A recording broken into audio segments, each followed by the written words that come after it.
The dial is spectacular. A big thank you to a fantastic subscriber for loaning this watch to the channel. The spec is huge compared to the cost, but there's a good reason why some of you should not get it. For everyone else, it will be tough to ignore. The styling is said to be inspired by the Swiss Tudor Ranger, but to be clear, this is not a Tudor and does not cost 3k. This is an Addiesdive watch, the modestly titled AD2544. And it captivates with a show-stopping dial and highly sought-after dimensions for extraordinary comfort. Working from the center outwards, the hands look like real steel, or they're very finely painted. Notice the sharp right angles in the cutouts. Normally those would be rounded and undefined with a painted brass handset typical of affordable timepieces. The handset is the most important part of the watch to get right, and they did. The indices and numerals have significant height to them for high contrast against the dial.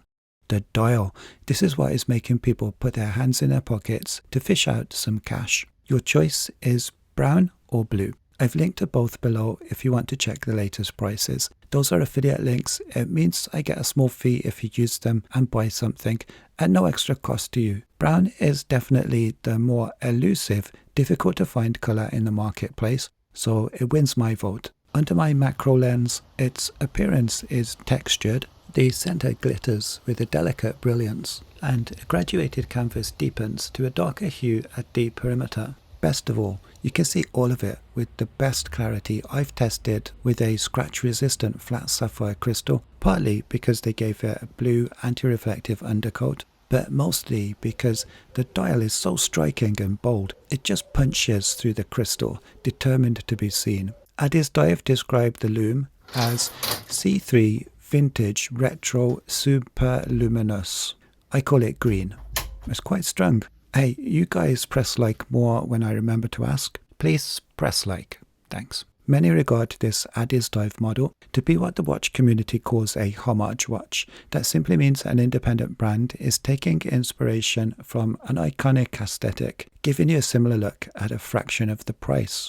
Or does it? I mentioned inspiration coming from the Ranger, with heritage linked to the 1952 British North Greenland expedition, where Tudor watches accompanied explorers through 2 years of brutal Arctic conditions. I've been using this Addiesdive watch for 2-hour expeditions to my backyard with some beer, tunes and sunshine, and my observations are that only the shape of the hands and the repeating pattern of double batons followed by a numeral might give it a Ranger-like aesthetic, and no more. In fact, moving on to the stainless steel case, it hides a secret and brings me to one reason you might give this watch a pass.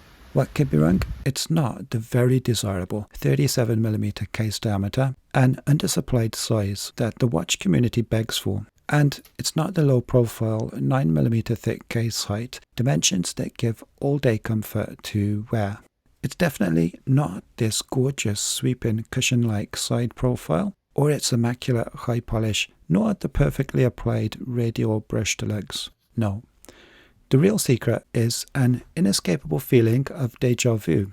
It's a bit of a part spin special. Addiesdive loves this exact case so much that it acts as their go-to, found on countless other models in their lineup, I believe. Here's the AD2066 I reviewed last year, for example. It has an equally stunning dial, and I think the same 37mm watch case. So for those who already have a 37mm Addiesdive, you could be buying the same watch with different dial in hands, and maybe one other small detail change. One listing I saw claims the watch has a, quote, case ear position of 19mm. They mean lug width. At its heart is probably the most dependable and accurate quartz you can buy until you start getting into fancy, expensive Swiss quartz.